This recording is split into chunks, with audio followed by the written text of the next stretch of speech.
Ndamuka muna sindukuda mafaera asina kukanikwa nezvipanera ndoda nyaya dzechokwadi kanditrusted nobody.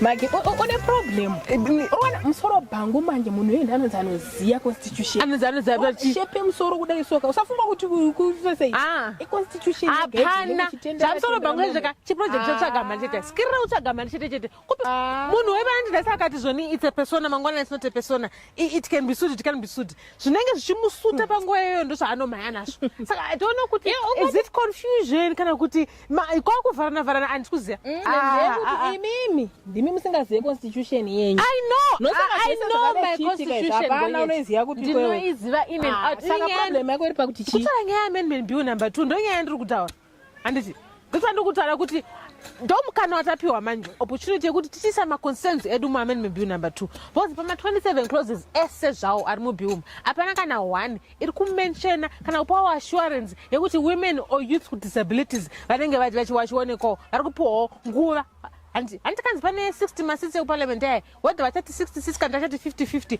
poita 105 ati kuti 105 evakadzi waya handika tikuda kuti pati pawomen's quarter nepayouth quarter pasiwo pane munhu a women with disability or a youth with disability zvatiri kuda we want representation kumaprovinces ese handi bozi pane zvinhu zvatinonida isusuka zvamusinganzwisise gonyeti nyaya yako ndikuchichena inzwaro kuti inongomuka kuti boom aiwa it's a process. I'm not saying ndengoti menzi ari kuuya eka zvine zviamendwa zvichitwa I'm not saying kuti ndengoti boom kapa ndikuti no ndo basa reamendment bill number 2 iri handitika let's use it right now let's take advantage of it izvezvi isati rapaswa handitika and then totopiwa maassurance that's all we want handiti and kana matipa we've got very intelligent women with disabilities out there my youth with disabilities out there mamutende asi ari kuvanhu vane madisabilities vanoiswa kumasocial worker ndo zvatiri kuramba izvozvo that's because I'm a woman with disability moni kana social worker saka uri kudei ndipewo machallenging posts ndise kana pafinance apapa ngona kuti handikwanisi kuwapiwa challenging post echovhasi tangoti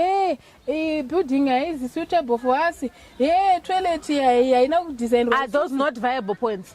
Those are very viable manje. Whether it's are you being slow, brains are watching social mushere because it's simple. You're what you simple brains things. Kubatana nepapine nyati kutaure. Ausikunzwisisa saka zvandiri kutaura utenge ndikutaura zviri kuzokumbira upfu pana. Andikumbira upfu wakwe. Inini kumbira upfu. Ndazotora upfu wangu wakandikumbira last week ndo andiri kuda. Manje handina alright upfu handina. Chienda uyozondibetsera. Ndizone upfu wangu nditaona ndawo. Auzi wangu waitopfura handina. Ndira upfu wangu wasoro ndiro daiso. Kuripota kwauri kuda. Kuripota kuda. Saka ita ndikwanisa kuzviku I cannot stand up for myself inini. Ndinotora upfu wangu ndeko. Ndapana zvaunonditi.